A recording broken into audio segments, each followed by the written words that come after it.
Yes, yes. What's going on, guys? My name is Eddie Tranzcendent, and I'd like to welcome you out to Tranzcendent Outlook.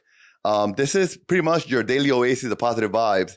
And what I mean by that is that I try to bring you guys just different things every day that are going to bring some positivity into your life. In this case today, we're doing an interview, and this interview for me is super special only because it's somebody who I've known for a long time. Maybe not like hang out every day, but somebody who I met a very long time ago. We've known each other for a long time. And he sent me a very special comment a few years ago talking about why I haven't interviewed him. So I had to make sure I got him in here. And so I think that without further ado, International Santo, man, he's here. My boy. Thank you for having me, man. I know I was excited about this. I knew we were going to have a good conversation today. You know No, listen, I'm super excited as well. It's been a while since you and I have seen each other like face to face. I feel like we've seen each other at different parts of our lives, right? Mm-hmm. I think the last time was when I was doing like I was a bouncer. I was doing some bouncing stuff at clubs and whatnot. And you I forgot about that. Yeah. Me and Zach created like a little bouncing business, and we were doing that for a little bit. Actually, you know what's crazy? Actually, I have you saved in my phone as like parentheses security, and I was wondering that earlier when I called you. I was like. It didn't ring a bell. I was like, wait, security? Wait, that's crazy though. Yeah. I mean, it's just one of those things, man, where everybody's not as blessed as you are, to where I feel like you find your gift early in your life. And for me, I just been like searching, man. I've been searching. I mean, I think I got it now, but for a long time, I was just trying different things just to see what sticks. Mm-hmm. And I'm not saying that security was one of those things, but I think that running a business is one of those things. Okay. And with Zach, I got the opportunity to be able to do that. But tell us a little bit about yourself. I think I thought I had it figured out as far as what I was gonna do, but I think I know now more what my purpose is than I did before. You know what I'm saying? From hindsight, it may seem like okay, I'm a DJ. You know what I mean? Like playing music is what I always wanted to do, but that was never really it. It was more like sharing music with people and connecting with people and building something and seeing people happy. You know what I'm saying? Yeah. That's what I get a kick on. And I think I realized that a little bit more like when quarantine hit. Of like, okay, why I really do this? Because you start to ask yourself, like, start weighing pros and cons. Okay, like, is this really worth it? When you start to get tired and burnt out, and you're like, okay, the music is fun, and I love the sonics of the music, but really, I think more than anything, I think it's my job is connecting with people, and I realized that more recently than when I first started. You know, no, I mean, to me, I think that makes sense. For me, like in my journey, what I found was that everybody's purpose is the same. And everybody's purpose is to give something back, right? So regardless of whatever you believe in, if you believe in God, the universe, Allah, whatever it is, whatever that thing you believe in gave you life. And so it's your job to pay back because you got life. And you pay it back by giving something back. And so everybody's purpose is to give back. But what we have to figure out is what the gift is, because the gift would then open the door to what is it that we give back. And so what you give back is you give back that energy, you give back that, you know what I mean? So maybe my gift I found out early. Yeah. But the purpose I learned recently. Exactly. So it's a matter of taking that. It's a matter of taking your gift and figuring out, okay, how do I purpose it so that I can give back? Like, you know what I mean? And it's something that when you think about it, like, it doesn't matter. I mean, obviously you want to get paid, right?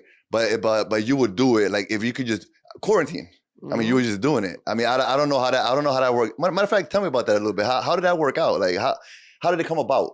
So when quarantine hit, I think that was the first time that I actually realized that I needed people. I said that earlier when I got here, but because I always been an introvert. I always been somebody that didn't mind being by myself. You know, I kind of prefer, you know, to avoid like the small talk and stuff like that. I like having conversations like this, you know what I'm saying, with substance. But when it comes to like quarantine and I had to like force to sit down, I didn't like that feeling. I'm like, oh wow, I actually need people. Like I actually need to be able to connect. So as much as I thought I was going out there and the energy that I was giving out, you know, was like a one-way thing. Like I was just going out there and performing, and no, it was like it's a two-way street. You know, whenever I'm feeling down, to be able to go and connect with people and get that energy and seeing people happy, like I spoke about a second ago, I didn't realize how much I really needed that. Quarantine, you know so when you're home and you're DJing to the computer, to the camera. That was just my way of like, that was like my therapy, you know what I mean? So I think I needed it. So a lot of people were thanking me for that. And I think I got like a lot of messages that were saying like, you know, you helped me get through some things. Bro, I was home just like jamming. And I was like, for me, I was like, it's crazy because it was really selfish. Honestly, it was like exercising and trying to keep my mind, on point. So when the world did open back up, I wasn't too like far off because, you take a few days, a few weeks off, you get a little rusty. That, and then also like more importantly, it was just like feeding my soul, you know what I mean, and connecting with the people. Even if it was through a screen, I felt a connection with people, even though they were just watching me, to be able to interact. And that was the part. It wasn't even just me playing music. It was like, reading like the comments and seeing the, people post pictures of them taking shots and stuff like that. So like that started to feed like what I needed was like, okay, I'm feeling down today. Let me go ahead and just turn on the camera and well, say what's up to my people. A long time ago, I had said on Facebook, I'm always writing these little quotes or whatever that I come up with. And I said, before you could be selfless, you have to be selfish. And people took it the wrong way. But if you really think about it, that's what you're saying. Mm-hmm. You had to be selfish. You had to go and be selfish and get that for you to then be able to give it to them. Only you were doing it at the same exact time. So it was like you were getting it and they getting it at the same time. Yeah. So that makes a whole lot of sense. And it's something that we need to talk about more and think about more is how can we get something first? Because we always want to give, but we don't think about ourselves first. Like, you know what I mean? Yeah. And so that makes a lot of sense. Yeah. Now you're home and you're, whatever you're doing this or whatever. How are you keeping up with music throughout this time? I wasn't really because when you're in the street, you're in the street, you hear, like, you know what I mean? That's a good question actually, because like you when you play music, you study the reaction from the people. So whether like the body language, whether they like the song or not. When you're doing like the radio and you're in the room by yourself or like a live, it's kind of a little bit more difficult to kind of judge how a song is reacting. So as far as like the new music, there wasn't like a lot of new music that I was kind of keeping up with. It was more like it gave me an opportunity to actually explore a lot of the music that I was playing, that I forgot about. You know what I mean? Like because it was like it got to a point in my career where I was just getting booked to close consecutively, and I was just doing like the last 2 hours of every night. And with that, you got to pretty much play like the same shit. You know what I'm saying? Like so. I missed the days when I was like opening up at 9, 10 o'clock and I would play the music while people were walking in and finding those gems is what I was doing during quarantine. And I would picture myself, okay, let me take myself to 2012, 10:30 at, wherever Sono Lounge and do one of those sets. And I'll play one song that I can remember and then it'll just lead to like a whole, you know what I mean? And people would go down that memory lane with me and start reminiscing. And that was the fun that I was having, was like picking those. I feel like your range, like I've listened to you before around that time, quarantine time, and your range is crazy. Thank you. Because we think about just hip hop and R&B, bam, that's it. But your range was a little more than hip hop and R&B, and it was like some old, like I was like, what the fuck? What is this? Like I didn't know what it was, like for real. And it wasn't like you was like, oh, I'm gonna play this because they gonna like it. You was singing it, like like you know what I mean? Yeah. So I feel like your range is out there. So I guess the next question is how long or when did you start to fall in love with music? I started to fall in love with music when I was in about 4th grade. Like when the Source magazine, like I got my first pair of turntables off the back of the Source magazine. I don't know if anybody that's watching that remembers what a magazine is, but anyway, so in the back of the magazine, you would have like the gold no limit chains, and like, you know what I'm saying? Like those things, and then you would have like the shitty bullshit DJ packages for like $300-$400. And me and my brother Eli, we saved a little bit of bread and we bought ourselves one of those packages. And that started like around 4th or 5th grade. But even before that, I was making mixtapes, just like pause tapes, cassette tapes of my favorite songs off of whatever albums that would come out. And I would share those with people. So before I was a DJ, I was a DJ. Yeah. Before I even knew what a DJ even was, I was a DJ. And it was just like, oh, wow, I'm hearing this album. There's a song on here that I'm enjoying that I don't think other people really know about. So I would make like a little curation and I would give them out like to my mom, to, whatever family members for like Christmas. And those would be my gifts. And I would get a kick out of seeing them play the tape and seeing the reaction when they hear a song that they might not have known and they enjoy. Yeah. And that was kind of how it started. No, that reminds me a lot. And I mean, the interview is about you, but for me, I remember, 3rd, 4th grade, just like at home with the boombox, and just play, stop, because we didn't have the computer to get the lyrics.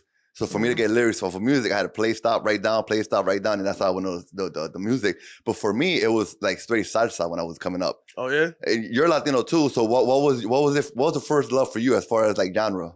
Actually, because my mom is younger, so my mom was really growing up listening to like Eric B and Rakim when I was Okay. coming up. Oh, You know so what I she mean? was young. Okay, Yeah, so yeah, like like and that's kind of why I like my I don't really speak Spanish too well. yeah, It's because like I always grew up listening to hip hop, like Tupac and stuff like that. So like as far as like the Spanish, I didn't really get into. The Spanish is like more like the family get-togethers and stuff like yeah, that.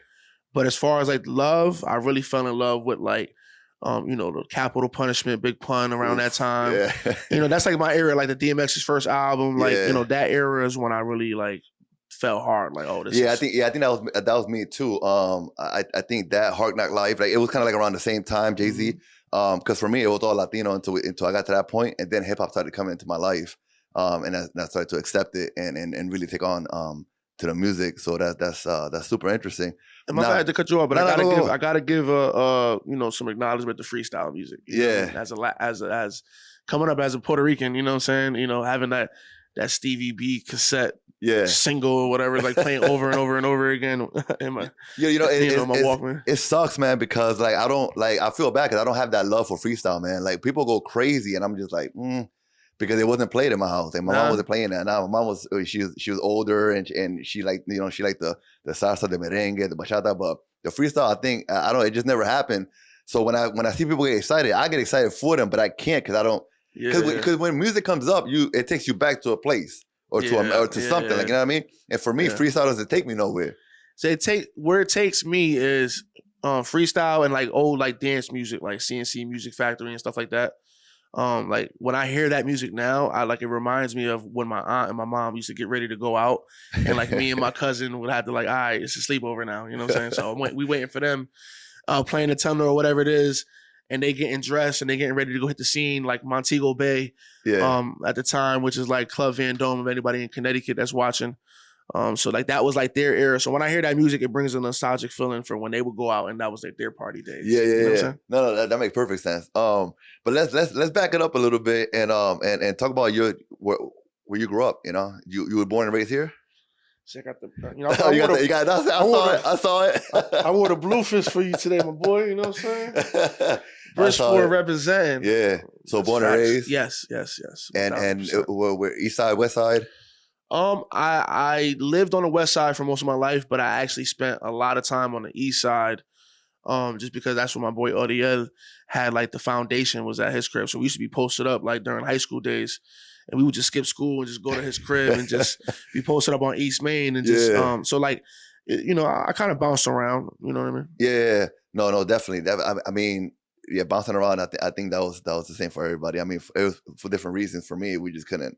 We was poor, man, so we just couldn't hold it down. So we stayed long enough to get kicked out, go to the next spot, whatever. Yeah. But the East Side is where it kind of became home for me. And I remember that's where I met you, was in the East Side. Yeah. Was because of Odiel. Yep. That I knew because of my brother. He went to school with my brother or whatever. How did that start to come up? How did that bubble up? That whole, it was you, it was Odiel, it was Big Eli. It was Coño, I can't think of his name. Skinnier, dark skin. Frank. Was it Frank? Damn, I can't think of his name. But there was another cat that was with y'all. I don't know that he was an artist. But I'm thinking about the name will come to me in a bit. Okay. But how did that kind of come up? So Eli is my older brother. Eli was going to high school when I was in middle school. I would skip 7th, 8th grade, and I would go hang out with him at Wright Tech, which is the high school that he was going to. And he was like one of the cool kids. So I would hang out with him and his friends, and Odiel was one of those people. And they actually started something together where they had, they started to make music. And one thing about my boy Odiel is that he taught me like the self-sufficiency. He always had, like, when I say like we spent a lot of time on the East Side because we were at his house. We were recording ourselves and doing everything, artwork, everything ourselves. And he taught me the fact that, okay, we don't need to go to a big studio. We could just, let's download this or let's crack this, whatever it is. Yeah. And we would just do everything hands-on. And I think that right there, those days of putting in, I felt like a boot camp that we were in because we were just literally learning everything and just doing everything in-house. And I didn't even know that, like, we were literally, like, I guess you could say building like a record label at the time, unofficially, you know what I'm saying? Yeah. We're having like the resources and stuff like that. And I would remember that I would get impatient early on, because I would want to go, all right, why don't we just go take this to, we can get this done faster. We did it this way. And I remember Joel Redmond, he used to manage us back in the day, and he said something to me. He was just like, yo, listen, like the value that you're gonna build with the way that Olier's going about it and doing everything yourself is gonna take a little bit longer, but you're gonna understand in the future that you're gonna bring more weight and pull more leverage to the table when you do sit down in front of somebody. And I was like, okay, you know what I mean? So he taught me the patience, and Odier taught me how to be self-sufficient, and then that was just like us just having fun at the time. And then it built into careers and everybody kind of got into their own thing. The own things like away from music or? Yeah, because I was like making music at the time, but I just decided to focus more on the DJing and like the promoting and stuff. So you know how life goes. Families come along. And like no, of course, and so for you at that point, you're thinking like this is gonna be it. Like this is what I'm gonna do. I'm a DJ. Yeah, man, I was laser focused from the beginning, man. Because what it was too is just like I actually felt like it was possible early on because I had like opportunities that were presented to me early on that like some people still don't even get. You know what I mean? So like I was 14 years old and we was DJing like 1,000 people parties because of Danny A was the person that put me in the game. He had everything on Smash as far as like the nightlife. Yeah. And I was just sub promoting for him. And I was like passing out flyers at the time. And just before I was even DJing, like I had turntables in my basement, but I wasn't really DJing like that, like outside. And he was like, we had a conversation one day. He's like, oh, wait, you have turntables? I'm like, yeah. You know how to DJ? I'm like, yeah. Cause I was all over the place with it. Yeah. So he was like, yo, why don't you come open up on one of the parties? I'm like, okay. You know what I'm saying? Like, all right, you know what I'm saying? And then like ever since then, it was just like no turning back. Like, like opening up for guys like DJ Clue when I'm 14, 15 years old and like, holy shit. Here or in New York? And here. Yeah, okay. Yeah. In Norwalk, actually, to be exact. Okay. At Club Roxy. I don't know if anybody remembers the phone parties. But that was like what put me in the game was that, and then realizing like, oh wow, there's something here, there's potential here. And then seeing like, okay, I was good at it, because the music I wasn't really great at it in the beginning. Odier and Eli was carrying the weight for that. Yeah. As far as the DJing, when I started to see like reaction and I started to get that feeling like, oh, this might could work, I just took off from there. I was like, this is I remember, man. I remember some of that, and I remember, you DJ an event for me like a long time ago. We was talking about it when you first got here. At the time I was like 19, 20. You were like 14, 15, and I don't even know how that happened. I don't know because I knew you. But I don't know that I reached out to you because I was like, yo, I think like I was like, yo, I need a DJ. And they was like, yo, bam. And I was like, I bet. And I went to your house. I remember I went to your house. I went to your house. I met like your mom. I talked to you there. It was a minute ago. It was like, wow. And then you DJ'd a party. And I remember it was funny because I was talking to my girl about it recently because I remember towards the end of the party, you had a contract for a certain amount of hours and the party was bumping. And nobody wanted to leave. So I was like, man, yo, DJ about to leave. I said, let me go. I said, yo, Santo, man. I said, what's good, man? Can you stay a little extra? And you was like, yeah, it's gonna cost you. Yeah. And I was like, yo. I was kind of curious to see where this was gonna go. And I was like, yo, he wasn't playing. And I forgot how much extra you charged me. I was like, don't worry about it, but I got you. And I was like, yo, this dude. So I knew right there, I was like, he about his business. Because anybody else would have been like, yeah, whatever, man. But he's like, nah, man, we ain't playing this. But it was bumping, and for months and years after that, it was always like, yo, that DJ, like, who was that DJ? Oh, it was DJ Santo. All right, cool, I got you, whatever. Right. It was either that or DJ Cuba at the time. Yep. Because DJ Cuba was doing his thing too at the time. One of my mentors. Yeah, man. I see him here. I don't think he's DJing anymore, is he? Mm-mm. Yeah, but now tell me about that. Well, as far as DJing, DJ Cuba, anybody else was kind of, you know what I mean? Because I think he was a little older than us. Yeah, he was the one that I was opening for when I spoke about Danny A a second ago. Okay. When he was like, yo, come do the parties, that was his go-to. So it was DJ Cuba, I was holding it down, and it was Juice Jones, which is a huge person in my life to this day that I consider not just a mentor, but like a big brother, So those were the people that really like, because Juice wasn't on some like, okay, this is gonna be a walk in the park. He gave it like, it was rough a little bit in the beginning. I kind of had to win him over, you know? Yeah. Which is cool for me because I always appreciate it. Even to this day, I think that like that's a big payoff for me. It's like people that I respect, people that kind of paved the way, having their cosign means a lot to me. You know what I'm saying? Yeah, I always felt like, especially if it's somebody that, bet on me in any way or invested into me, or recommended me, like you said a second ago. Yeah. When people bring up my name, it's like I feel like obligated, where I feel like I have to deliver. Yeah. You know, and I like that pressure, because that pressure is what brings a different side of you. You know what I'm saying? We're like, oh no, I got to step up to the plate. Yeah. Because you're relying on me. You know, you spoke good on my name, so I got to make sure that I deliver for you. You know what I'm saying? Of course. Now, you talk about these other DJs and these other people who were there, your mentors. They kind of put you under their wing, carried you or whatever. Would you say that that there's no gatekeeping, or there is? Ooh, gatekeeping. That's a, because I feel like us that's young people coming up, man. We like that's a trigger word right there for some people. Yeah, because I only ask because with what I do, I run into a lot of gatekeeping. Like, you know what I mean? Yeah. Like some, and I'm like, come on, man, like. So I don't think I ever really experienced. I think okay. So can we describe what gatekeeping is first? I guess. For me, like gatekeeping is those folks that came before you, and they're not ready to let go, and you're coming in and you're knocking on the door like, hey, I want to come in, and rather than like, oh yeah, come in, man, I got you. Let me whatever, or pay you dues like you said. Yeah. It's more like like I got when I'm done, then you can come in. Like, you know what I mean? So I think there's there's a tough balance that comes with that, because I always felt like I never was interested in any handouts. Yeah. I never went into any situation with any expectations, any relationships, business or otherwise, with any expectations. So, the idea of expecting that somebody owes me anything, whether it's a word of advice or whatever the case is, I never really moved like that. I always moved like when I step into a room or a situation, what am I contributing? Not like what's in it for me. Yeah. And I think the fact that like I always looked at it that way, and what I spoke about earlier was the fact that we started self-sufficient and we didn't really need anybody on like, on a grand scheme, we didn't really need anybody because I was booking myself in the beginning. Like I didn't rely on promoters to book me. I was like, you know what? Because I was like too Puerto Rican for the hip hop parties. And I was like, when it comes to the Latin events, I don't even really speak Latin like that. So I was like too hip hop.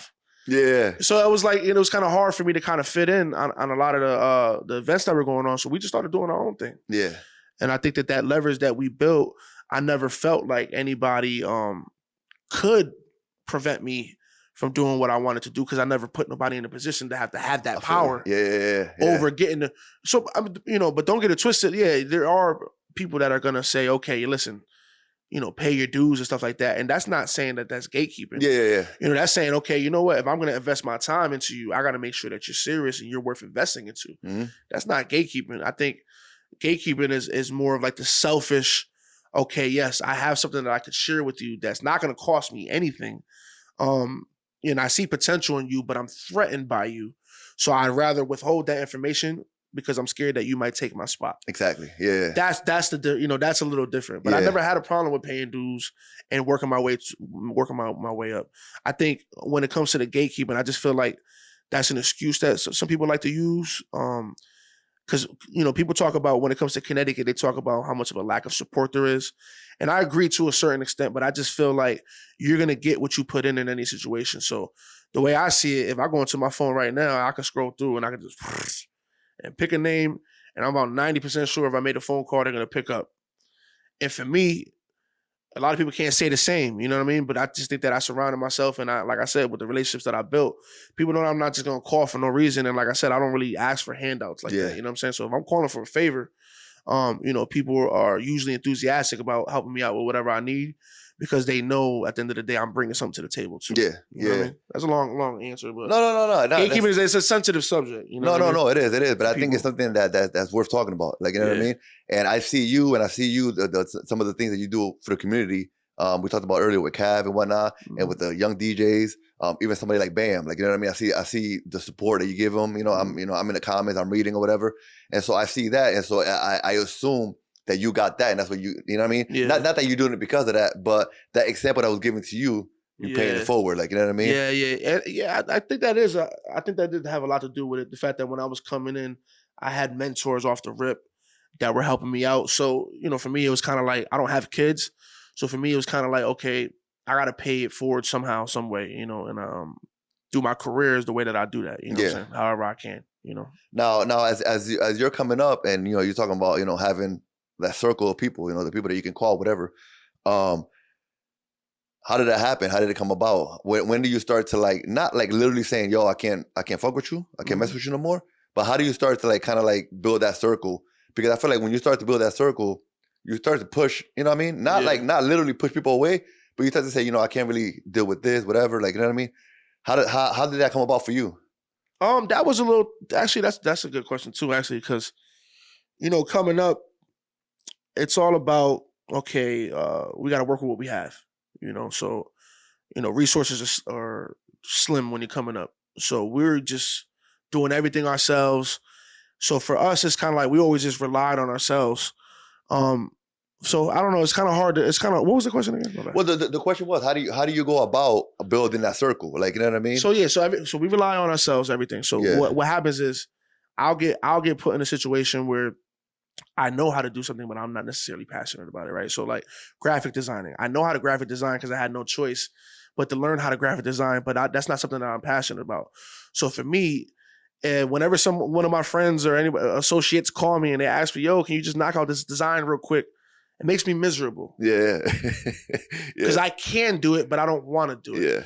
So I think the problem is that we just need to do a better job as far as like delegating, right? Mm-hmm.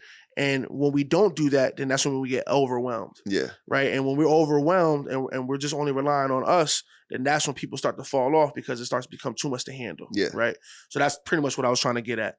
And I think that a part of building what we build is making sure that you have a foundation. Yeah. And making sure that the people that are around you are doing the things that they're passionate about. Yeah. So when I get a phone call, if somebody calls me and it's something that I'm excited to do and I can't wait to run to the computer to do it, then it's going to be more efficient than rather than, okay, let me go ahead and knock this out and feeling like I'm working. So I think that when we started building, it was just everything was all, like I said, self-sufficient. And then we started to learn, okay, listen, I can't rely on so-and-so for this. Even though they know how to do this, they're only doing that to do me the favor. And I'm not getting 100% out of them. And then there might be some resentment that even gets built out of that too. You know what I'm saying? So you start to learn like, okay, in order for this thing to work, we all have to be passionate about what it is that we're doing. Whether it's graphic design or whatever, I want somebody that is going to do my flyer that's going to be like, they want to go above and beyond. Yeah, they can't wait to, They're not just going to do it because they feel like, okay, let me just do them a favor real quick. So I just think that once I learned that, and I learned, okay, I can't do everything by myself. Let me start delegating. And then I start to realize, okay, you start to put power in people's hands. You know how it is. You get some responsibility too. That builds confidence and stuff like that. So for me, and this is something more recently I learned, I was always like a micromanager. I always was like, okay, I know how to do this. I might as well just get it done myself. Because I was scared that like, okay, if somebody dropped the ball, I would have to pick up that slack. But I learned more recently the fact that like, if your foundation is built and your foundation is solid, you could afford to take chances because your foundation is solid. So if I say, oh, you know what, here I'm going to rely on somebody that I never hired before to take pictures for an event or whatever it is, and they kind of drop the ball, whatever the case is. But at the end of the day, it's not going to cost me the game because my foundation is built. Like if you want to like translate it to sports. So that's kind of like what I learned coming up was like, you know what, I have to have people around that are passionate and that want to do this and not just around just because they're doing me a favor. When somebody reaches out to me and they're like, yo, listen, Slim, you got a lot going on. If you can use an assistant, I'd love to help. And then I'm like, oh, okay. Like girls hit me up all the time about that. And I'm like, all right, well, why? Yeah. What's the incentive? That's the first question I ask. And it's like, oh, we're friends. I just want to help you out. It seems like, and it's like, I don't take that offer because it's like, okay, if you're doing it for me, then, and I appreciate that. Thank you. But there's going to be resentment that's going to be built at some point. Yeah. Now, if you tell me, listen, I want to come around because I have a goal to do this. Yeah. Or, I know maybe I could learn some things and I could end up, okay, now I know if I call you and I ask you for something, I'm not bothering you because I'm helping you get closer to your goal. Yeah. You're not helping me get closer to, we're doing it together. So obviously I'm getting closer to where I want to go. But I don't feel bad about reaching out and asking people for things because I know what the incentive is. I don't like to put anybody in a position where they feel like they got to owe me something. Yeah. You know what I'm saying? No. That makes perfect sense. I mean, it sounds to me like you've been able to, maybe not perfect, but you're getting better at the idea of like saying yes to you and no to them. Because I think that very often we get caught in this whole trap of like, I'm just going to say yeah. But what we don't realize is that when we just say yeah, we're saying no to ourselves. So we just land ourselves down every time just because we want to make somebody else happy, just because they want to come help you or whatever. Like, you know what I mean? So I feel like through your process, what you learn is how important it is to say yes to you and no to them. Yeah. And how in the long run, it helps you out better. Yeah. And what we talked about earlier, being more selfish to then be able to help later on. Like, you know what I mean? So that makes what you call it, perfect sense to me. So what you call it, talking about that and just talking about relationships and everything, at what point do you go from DJing, you know, clubs and you know, whatever, to then taking a step to radio station? Like how does that happen? Are we talking about, you know, a relationship that was built somewhere? Is this a shot you took? How did that happen? Because I feel like for me, the shit just happened. Like all of a sudden I was like, yo. It was there wasn't one specific thing. So when people ask me like, how'd you get on the radio? It was just it was the universe just kind of lined it up with all of the seeds that I had planted throughout the years. Yeah. They just would, you know, some would grow without me even realizing it, and they were paying off in rooms that I wasn't even in because of the work that I was putting in. And you know, it was just pretty much what it was the program director, which is DJ Buck, is who I work for now. He's the one that hired me.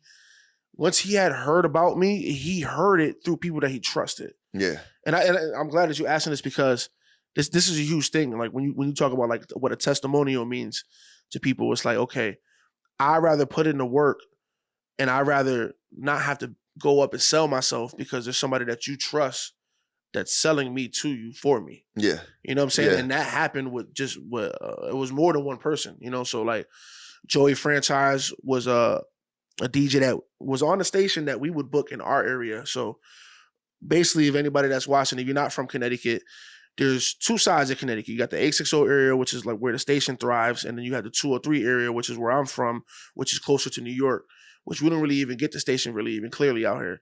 And at the time where I got on the station, this is when radio was thriving more than it is now. And a lot of advertisement was being used for promos for parties. And a lot of promoters would rely on the radio to get their events packed. Me, I didn't do that. Like we were doing our own events and we weren't doing advertisement through the radio. Yeah. But we were booking DJs like Joey Franchise every now and then to come out. So he would come out and see, wait, hold on. Like they have like their own little world out here. Yeah. You know what I'm saying? And they don't even need us. But we're still including certain guys. So he would see like, oh, wow, the leverage that I was building. So when he would go to talk to Buck, he's like, yo, listen, you got to start paying attention to what's going on in that area. Yeah. Because they're doing it and they don't even need us and they're killing it. You know what I'm saying? And it wasn't just Joey. It was like multiple people that Buck he would speak to, and they would just talk highly of me. And another person was G Money the Prince. And G Money had his own show on Fridays. And G Money and I was working with Connecticut Against Violence, which is the organization that we spoke about earlier before we went on. That's of South of Kingsley. Pretty much what we do with that organization, we go to schools and we talk to the kids, we play music and stuff like that. And I would be the one playing music. G Money would be the one talking to the kids on the mic, the host. And we did that for like 2 years selflessly. We weren't getting paid for any of those things. He was driving from Hartford, and we built a relationship and a bond through that. So he was on the radio, I wasn't. And all this time I wasn't even asking him late, you know, how do I get on the radio, this and that. I just was grinding. Yeah. And one day out of the blue, Buck needed a fill-in for G Money's show because the DJ had called out last minute. So he calls G Money on like a Friday and he's like, hey, listen, I need a DJ fill-in for your show. I'm thinking about this kid, Santo. Have you ever heard of him? He's like, yeah, I was just with him today. Literally, we were just with each other that same morning doing the Connecticut Against Violence event. He's like, I've been working with him for 2 years. That's my dog. I've been waiting on this. I've been waiting for you to bring him up. So it was like, it was one of them situations where, you know, we was working with Connecticut Against Violence. And I think if it wasn't for those early mornings and us really grinding, I think the relationship that I built with G Money, I probably would have never had his arm around me the way that he had. And I think that was a lot to do with getting me to the station, because it's one thing getting me on the radio, but keeping me there. Yeah. So when I went up and I did his show, G Money was just handing me the alley-oop. You know, he was just like making me look and sound as good as possible, you know? So like, people were calling in and he was like, yo, let me guess, Bridgeport's on the second. And, you know, Bridgeport just calling and showing love, and they showed up that day.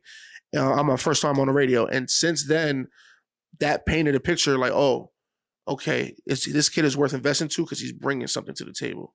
I wasn't just relying on people that were listening to Hot 93.7. I was bringing my audience, and they were supporting. Did you promoted that, or no? The first slot, the first one, yeah. I posted it the same night. I think I remember that night. Yeah, I posted it like around. I remember I posted it like around 7:30 when I found out it was like a midnight slot, and I think I had like 300-400 reposts and shares. Because I think I remember that night. It was kind of that day was like one of the most important days for me because outside of the radio, it really let me know how much support I really had that I wasn't really aware of. You know, people coming out and showing up to events is one thing because that's, you know, they going out and they going to celebrate their birthday and they have like their own incentives of why they're going out. So I don't take that like they're coming out to see me. You know what I'm saying? But when somebody goes out of their way and they making that call to the station and they, you know, and they're giving them words or they're sharing the flyer, I was like, wow, like I really built something special with the people that rock with me. You know what I'm saying? And that, I was just appreciation that I had for that. And I was like, okay, like I said earlier, I got to take this thing seriously because I got people that really rely on me. Yeah. So they posting this flyer, I got to go deliver. I got to knock this fucking thing out the park. You know what I'm saying? This is probably like what, 5, how many years ago? This is about 7-8 years ago. Okay. Now. So as since then, has the support, how you felt it grow? Yeah. And how does that like really like make you feel? Like is it pressure or? Yeah, it's definitely pressure, but it's good. It's pressure like in a good way. Yeah, you know? It's pressure in a good way. I think that the quarantine helped build like a lot of. So I don't know. It's hard to say fans. Yeah. But I guess you could say fans. You know what I mean? I don't think I really had fans until quarantine because people would go out and they would enjoy my music and stuff like that, but people didn't know me. You know, I come from a day and age where like, I just painted a perception of who I was and who I wanted you to think I was. So I would only give you the pretty photo shoot shots and, you know, everything was strategic as far as what went out. And you would only see me in my element. You know, when you come out, you only see me performing. You really didn't really have a conversation with me like that. But when quarantine hit and I was going live, it was like, okay, I'm in my living room. I'm going months without a haircut. You know, we're talking, we're interacting. You know, you seeing me as a human being now, and you're actually like, oh, this is a real person. This is not just the guy that, you know, we would go see in the club. And I think that connection that I was building with people was what really built fans. You know, and I was starting to get gifts. Yeah. And I was starting to get messages like, you know, like, yo, thank you. And I'm like, oh, wow, this is a different level of a connection that I'm building with you. You know what I'm saying? No, I think we felt it. I think when we went on social media, I think there was a lot of DJs that was doing, you know, because everybody was home. So there was a lot of DJs that was doing or whatever. But with you, it was different because of, we just felt the way you was like, you wasn't just doing your job. Like, you know what I mean? You were in it, and because you're in it, we feel it. And by the way, when you talk about you don't know what to call it, for me, I feel like a community. I feel like you're building a community. Rather, I think because some people might look at fans like, I don't like the it's like a pedestal. I don't like the. But they're not a community. It's a community of my people. These are people that support the shit out of me. Like, you know what I mean? So I think a community is what makes sense. But I think I want to go back to that because to quarantine and everything, because I think it was around that time I told you earlier when you came in that I started seeing you post some things on social media. It was all words. There was no videos. But you were talking a lot about how you felt, you know. And so that for me it hit because I was like, man, like this is first of all, I feel what you feel, right? But I was like, man, this is what we need because that community that you're talking about that you're building, they need to see that too. That so when you talk about you building this persona of who you are, like that's not the only you. There's more of you to that, like you know what I mean. And so I feel like you can help different people with the things that you say. And so you started to open up about some things. Mm-hmm. And so for me, when I was thinking about interviewing you today, I was like, man, I really want to talk about this because I wanted to kind of get an idea, and for the people who are listening or watching, to get an idea of where this came from and how did you realize some of these things that you were feeling? I think it was, like I said, when quarantine hit, it was like, okay, I started to realize this is my job, like I said earlier, isn't just playing music. It's really connecting with people. And when I didn't have the ability to do that, I started to go through depression. And I didn't realize that I was dealing with depression because I would cover it up with a goal. All right, so we about to take it there. Let's just take it. Yeah. So my whole life, I would always put my personal life to the side and I would just laser focus on business. So I never really had the time to even focus on anything else besides business. And I would do that purposely because it would keep my mind occupied. And the problem was like every time I would reach a goal and I made that goal happen, I would go through depression during that. And I wouldn't go through like a celebratory moment, like the champagne popping moment. So throughout years, like every goal that I would accomplish, you would think, okay, this is something to be happy about. And I'm just like, but as much as I sacrificed, this isn't even the feeling that I was even expecting to have once I accomplished this goal. And I think that more recently, I've started to realize that, okay, it's not all about 100% business. I think it's important to feed your soul, and it's important to be vulnerable because it's going to force conversations that I don't want to have, but that I have to have. So when I started being vulnerable and I started talking about how I was feeling, I started to get people to start reaching out. You were one of them. And it was like, okay, it helped me because it was like, okay, I'm not alone in this, you know? And I think people saw me, and like I said, they saw like a persona or a picture that I painted, and they didn't realize like, oh, this guy's a human being. He's not a robot. You know what I'm saying? And when people reach out to me, they're like, oh, you're going through that? Wow, I never would have expected that. I'm going through this. Yeah. And I was like, wow. And I started to hear stories, and I started to build connections with people on a different, deeper level than, you know, just like the surface level, just me going out and DJing. And I appreciated that I was able to do that for people, and that, you know, people were doing that for me. So I just like, you know what? So when I go online and I share something that's vulnerable or what I'm going through, honestly, I can go months, years without being online. You know what I'm saying? Like I don't have to go online. I don't look at it like for attention. But when I do go online and I post with the intention of getting a reaction to start a conversation. Yeah. Not with everybody, you know what I'm saying? Because there's some people, you know, you post that you're going through depression, and then it's like a target, you know what I'm saying? Like what like Kanye's going through. Yeah. You know, the second he got hospitalized, now everybody could just call him crazy. So now when they see him, like, yo, you good? Yo, do you need it? It's like, yeah, nah, I'm good. I just was letting you know, like, I'm also human too. But I'm good. You know what I'm saying? But I don't want to, I was like the small talk part of it, I wasn't really like a fan of, you know what I'm saying? Everybody felt like they had to be like my therapist when they saw me. But the people that were genuinely going through things and cared about my well-being, those people and the conversations that I was having with those people were fruitful for me, and it helped me. You know what I'm saying? And I think I helped a few people also by being vulnerable too. So that's why it was worth still sharing to this day. You know? So your medicine is kind of like talking about it, or did you like actually go get help? Not talking about it with people, and then understanding, like I said, that I'm not the only one going through this. You know what I'm saying? Even people like that are closest to me. Yeah. You know what I'm saying? Because I'm like the quote unquote strong friend. You know what I mean? Yeah. I'm the one that when we go out, I'm always last because I like to watch everybody. You know what I'm saying? I like to make sure, you know, I'm very observant, and I've always spent my whole life in the club, so I had no choice but to learn how to maneuver and in a way where, you know, I gotta be patient with people. You know, you're dealing with intoxicated people. You know, you're dealing with you're dealing with egos, and I had to always learn that you know, I had to be that guy out of our crew. So when people were like, "Oh, this is a moment of weakness or vulnerability coming from me," it was a surprise to even the closest people to me. And like I said, I was finding out things that they were going through that they wouldn't even share with me, and they only felt comfortable sharing it with me because I put that out there. You know what I'm saying? And I was like, "Oh wow!" So. I actually need to have these conversations. You know what I mean? Now, how do you just switching lanes a little bit? You talked about goals a lot. You talk about that you think about goals and you want to reach them or whatever. How does DJ Santo? Well, matter of fact, DJ Santo or International Santo? That's the question. The International Santo came with the show. Yeah. When I first got my Hot 937 show, it flows though. Like on Sundays, they were like, "Yo."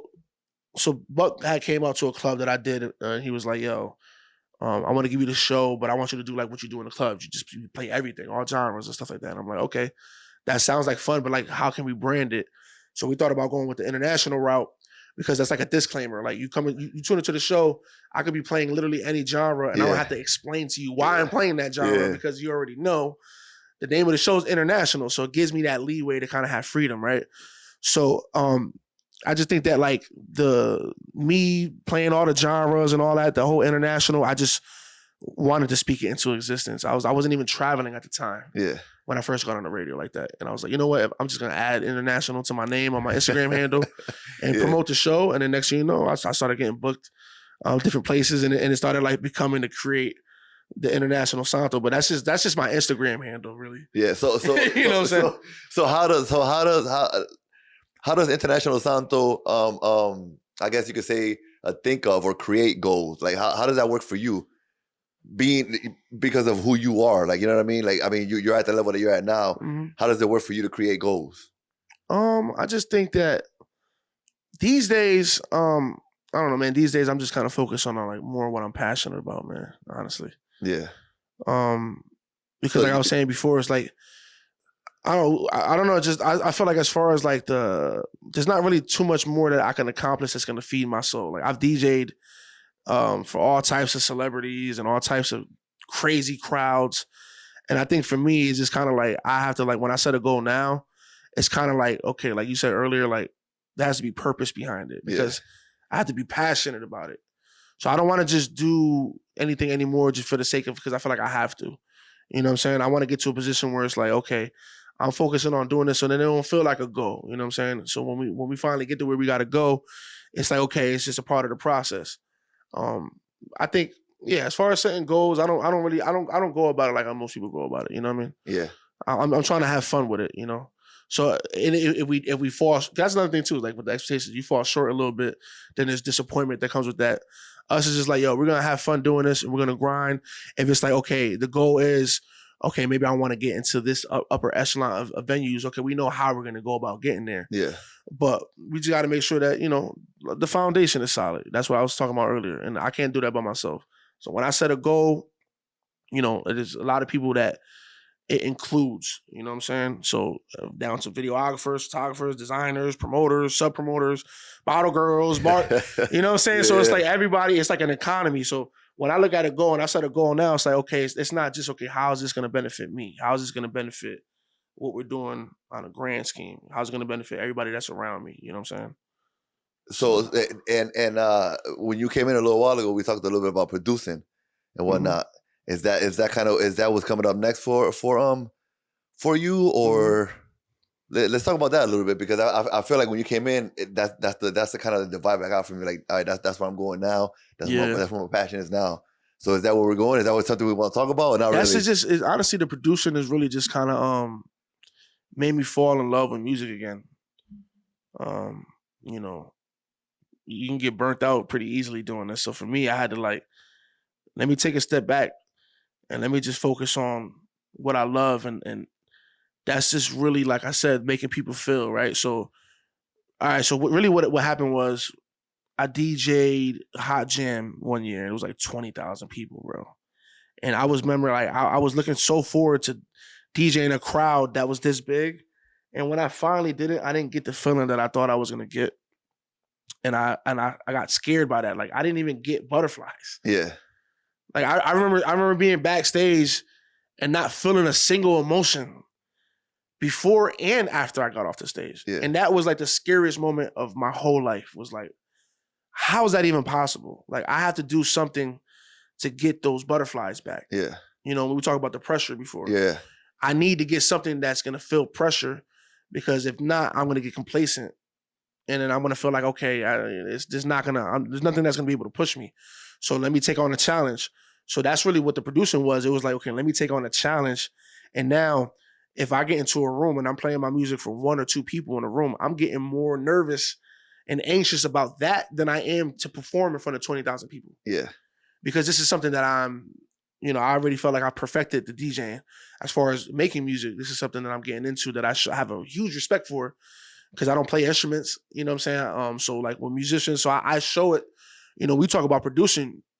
You stepping in the room with Dr. Dre. Yeah. You know, he's a producer. Yeah. Quincy Jones, those are producers. So if I have the audacity to call myself a producer, you know what I'm saying, I have to be delivering to a certain extent. And that, see, I'm even getting excited now talking about it, because that pressure is what kind of fed me to be excited about DJing again. Yeah. You know what I'm saying? Like, oh, okay, I'm falling back in love with this music thing. So the producing is just like really a passion project for me. And, you know, if we make some music along the way that people connect with, then that's icing on the cake. Yeah. You know what I'm saying? Could we expect anything soon, or is there anything out there right now? I have Annoyed is dropping an album. It'll probably be out when this comes out already. It's called Ox Blood. Shout out to my dog Annoyed. He's one of the elite lyricists and artists in the game, not just Connecticut, in my opinion. Yeah. And I got two records that I produced on his album that's about to drop. Nice. So definitely look out for that. I have some joints. Me and Webby got a joint called Yippee Ki-Yay. Annoyed is on there. You can go check that out on my Spotify at International Santo. But I do have some stuff in the works. I've been making, outside of producing, I've been making music too. Like writing and stuff like that. I don't know if I want to release any of that or I'm going to use it as like references. Yeah. And have other people sing them. So, and it's the first time I'm even speaking about that. Yeah. But yeah, as far as producing, I have stuff out there you can go check out. But we're not gonna catch you behind the mic though. Maybe, maybe I don't know. It's yeah. I haven't really decided yet, you know, because that there's a lot of responsibility that comes with that too, and a lot of pressure that comes with that. So I actually was considering like if I do release music with me on it, going like the alter ego or like the alias route, just so I don't have to have that pressure when people come to see what they feel like, you know, what they're expecting one thing. I don't want them to get disappointed with whatever it is that they're looking for, you know. So when you come to see Santo, you already know that there's a brand there. Yeah. You know, what I specialize in as far as the DJing. If you come and you hear like something that's completely left field, I don't know if mixing the worlds is the smartest idea. So I'm still kind of figuring out how I'm gonna go about that. Yeah. You know now let's switch lanes again, man, and let's kind of let's talk about Santo, just the individual, the person, like, you know what I mean. I mean, obviously, we all know you as the DJ, but you're, like we said earlier, you're a human being, you're a person. And I wanna talk a little bit about that. That way we could have some of the people who are watching or listening maybe connect with you in different ways, right? So tell us a little bit about who are you, like when you're not, you know, when you're not behind a DJ set, like who are you? What do you like to do? I'm pretty sure. Why is that always the toughest question to answer? I don't know, man. That's a tough question to answer, man.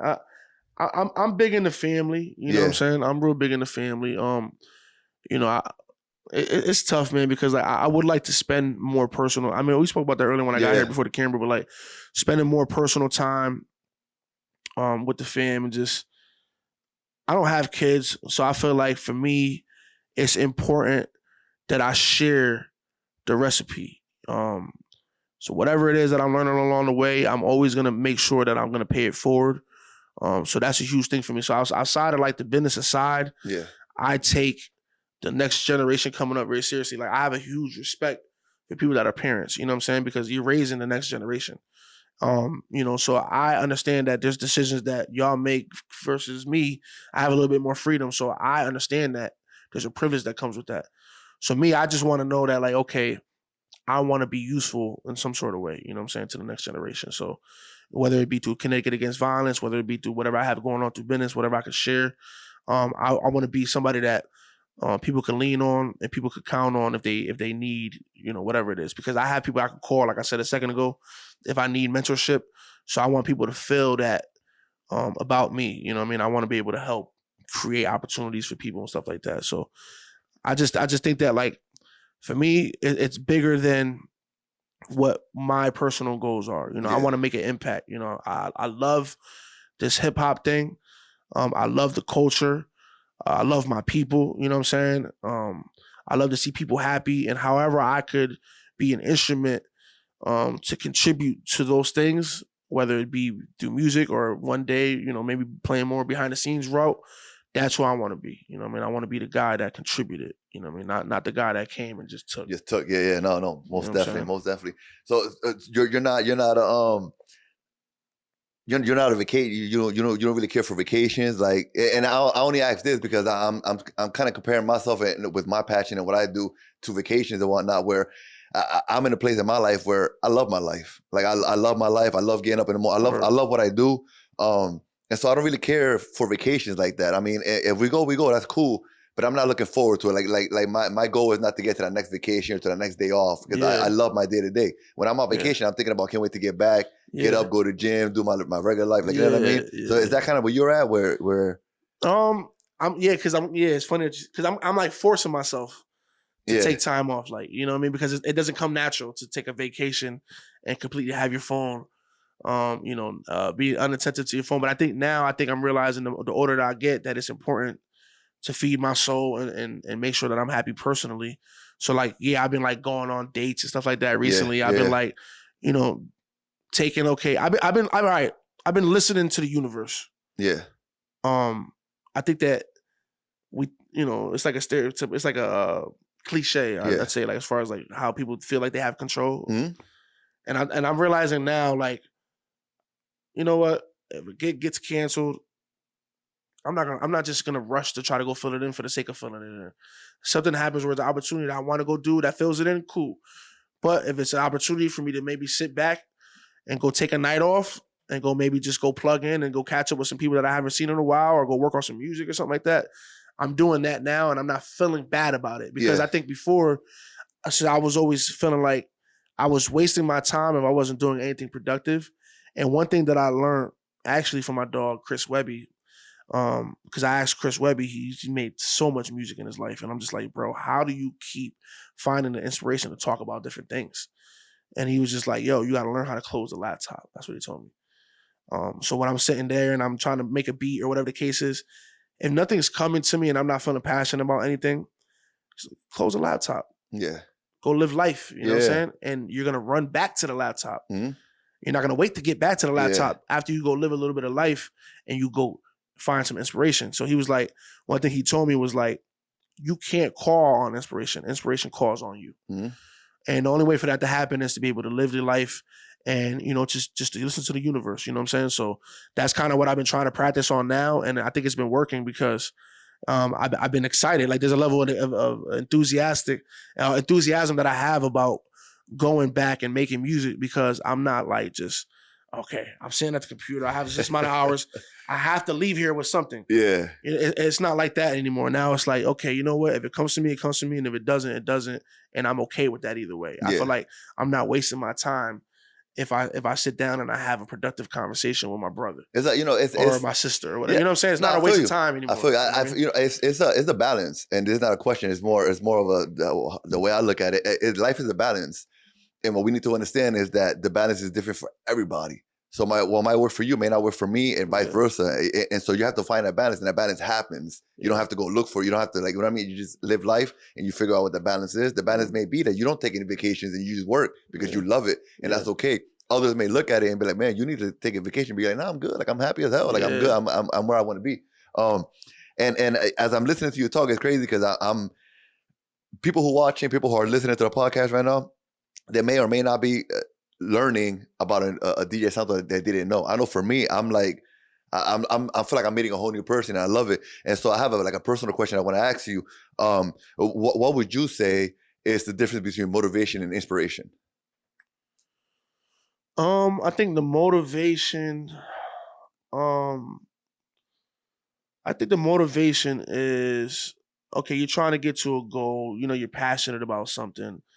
I think, like, the inspiration comes from, like, other people. You know what I'm saying? When I see people doing great things, and I know that there's something that I'm capable of doing, I get inspired because I'm like, okay, if they can do it, then that means that I can too. So, like, if I go to the studio and I hear somebody play me something and I'm like, wow, like, this just made me feel a way. I can't wait to go run and do something that's going to make somebody feel similar to how I felt. You know what I'm saying? And the motivation comes from the process of getting that done. You know what I'm saying? So once I get inspired by an idea or whatever, then I have to go get that done, and I have to take that idea that I have in my head and actually make it into fruition. And the motivation, that's where the motivation comes in, is to be able to have, the enthusiasm to actually get that done, what I mean? Regardless of whatever obstacles might be in the way of getting that done. You know what I'm saying? It might be like, okay, damn, I want to get this done, but I gotta, like, I really need like a team for this one. You know what I'm saying? So now I have to go out and be motivated to actually go get that done. You know what I'm saying? And go and roll up my sleeves and go. And so inspiration comes first. I think the inspiration comes first. And if you're not inspired, you can't be motivated to do anything. You know what I'm saying? So I try to listen, and I try to be open to the inspiration, and then after that, it's just kind of easy from there. You know what I'm saying? No, that makes fun from there. You know what I'm saying? That makes sense, man. It's definitely not the way I explain it, but it definitely fits into the way I think about it. It's just crazy the way you put it. It just wrapped up really good. I feel like inspiration comes from within. You know, so you never lose it because it's inside of you already. And so what you're saying is that you see other people, you're like, I can do it because you feel it inside of you. I can do it. I can do it. And the motivation comes from the outside. Now, my thing is that motivation expires. Inspiration never expires. Yeah. So when you get motivated by something, it goes away. So for you, like you got the laptop open, that motivation is gone away. Close the laptop a little bit, dig deep inside, get the inspiration again, open it back up, and let's go again. Yeah. So the motivation expires, it goes away, the inspiration is always there. Exactly. It's like a car that's just like running out of gas. You know what I'm saying? Yeah. And you gotta just make sometimes you gotta hit cruise control. Yeah. You know what I'm saying? Yeah. You know, sometimes you avoid the fast lane and just hit cruise control. You know what I mean? To try to keep this thing going. You know what I mean? So you can't live a life off of motivation. You just can't, because you have to keep refilling. But when you have inspiration, that's just forever. We're getting close to an hour here, and it's a great conversation that if it was up to me, we wouldn't even stop talking. But I know you probably got things to do, and I got a few things I got to take care of myself. But I want to end it with a few little kind of like fun questions or whatever that I think that the public, your community, people who love you, who know you, I think they might find interesting, right? Just some kind of off the wall questions. And the first one, I don't know if you want to answer it. I mean, I think you do. But I don't know, somebody might hear it and they may get upset because it ain't them or whatever. But right now, what's the song that's playing on replay right now? If I could say, you know what, every single song in the world, get rid of it, only one song plays on replay for you. What's that song right now? Oh, okay. Like in this moment, like what's out right now, or like all time? Like if I never had to hear it in this moment right now. Oh, like if I'm getting in the car right now, and something on. Let's see, what am I listening to right now? And it's crazy because I never actually DJ this question, so I know it's a little more difficult because you again, your range is way bigger. What am I listening to right now? Hold up. See what's on my Apple, on my iTunes. Right now, I think what's cracking these days, I like Jessie Reyes is fire, bro. I like Jessie Reyes. She got a record called Only One. Yeah. That I'm a huge fan of right now. And Jid's album is heavy into rotation right now. I don't know how familiar you are with Jid. I'm not at all. Jid is really dope. And I don't know. These days, I like to. I don't know. I'm getting older. You know what I'm saying? Yeah. I'm getting like R&B. Like I just said, Jesse Reyes. That's R&B. You know what I'm saying? Yeah. You know, gangsters listen to R&B. You know. Yeah, and we the R&B is not what it used to be too, man. I don't know. I mean, the R&B you're talking about right now is it like that older flavor or? Nah, Jessie Reyes got like a little edge to her. Yeah. You know what I'm saying? Yeah. And the record I'm talking about right now has like that old what's the drum pattern from it? I don't know if it's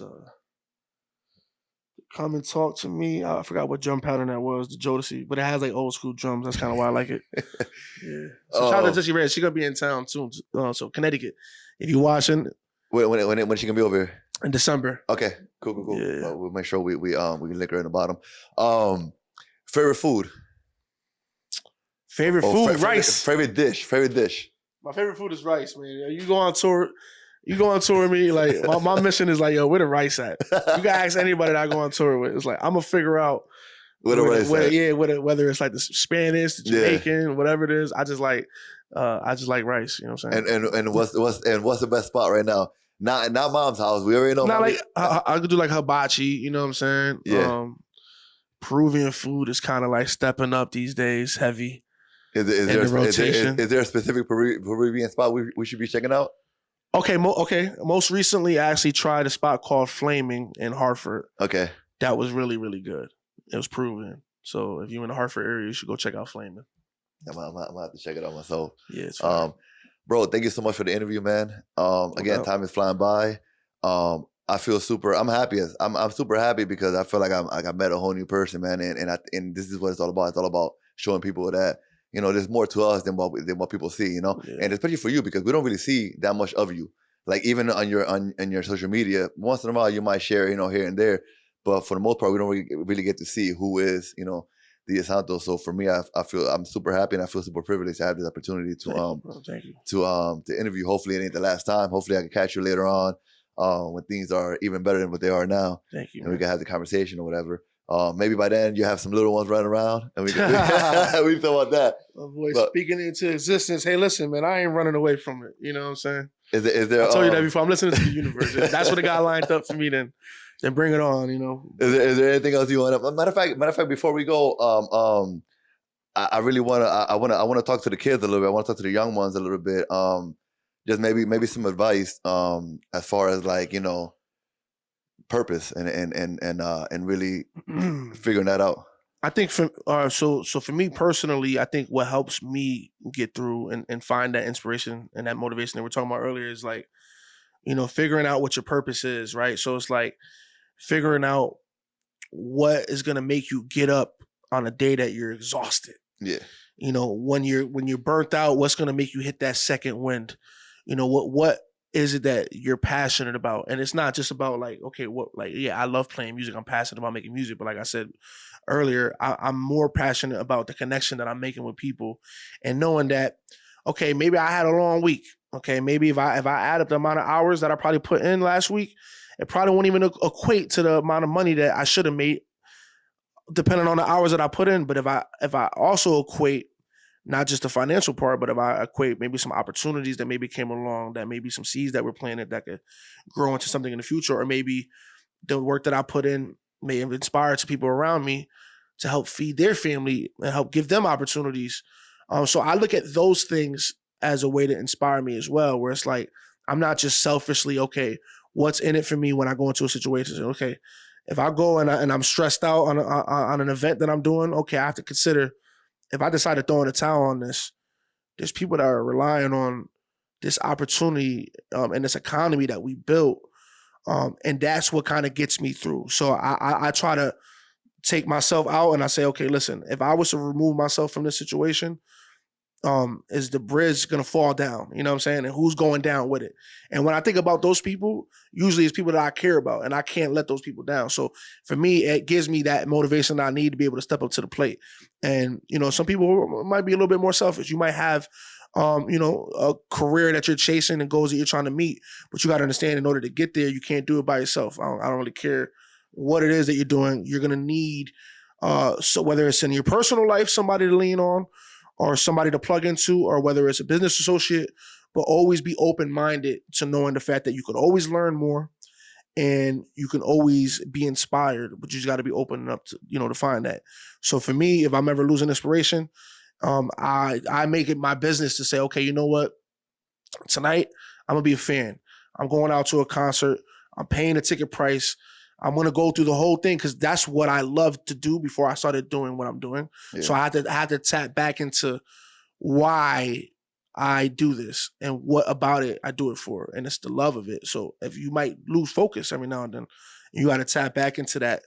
Okay, let me strip everything away. Why am I doing this? And answer that question. You know what I'm saying? And then you'll figure out everything else will be a little bit easier after that. No, I love that, man. I love that. And I was gonna end it right now, but I just thought about something. ADHD. I see the hat. I see the jewelry. Yeah. Let's talk about that for a minute, and then we get out of here. ADHD is Chris Webby's record label. Okay. I've been touring with Chris Webby for a few years now. Chris Webby is an artist from Connecticut that started in like the mixtape era.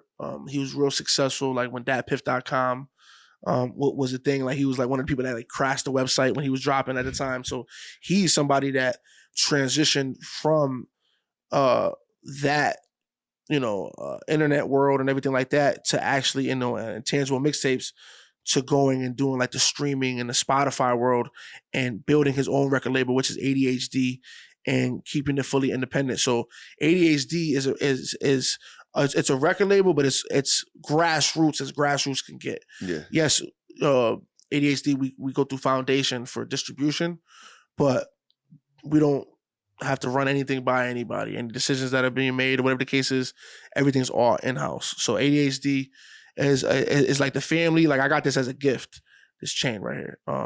So I'm like to ADHD as an artist, but ADHD, is special to me because ADHD has taught me a lot. So when I start dropping music, it's full transparency as far as everything that Webby has done all the way up to this point. I could call Webby right now and I can have a 3-hour conversation about, any questions I might have. And that's something that ADHD has helped provide us the opportunity to do. And it's also given us the opportunity to be able to tour the country and travel and meet new people. So ADHD, that's why it's right here. It's close to my heart. You know what I'm saying? That's what's up. Yeah. Bro, thank you so much, man. Thank you, brother. I appreciate you. Appreciate you.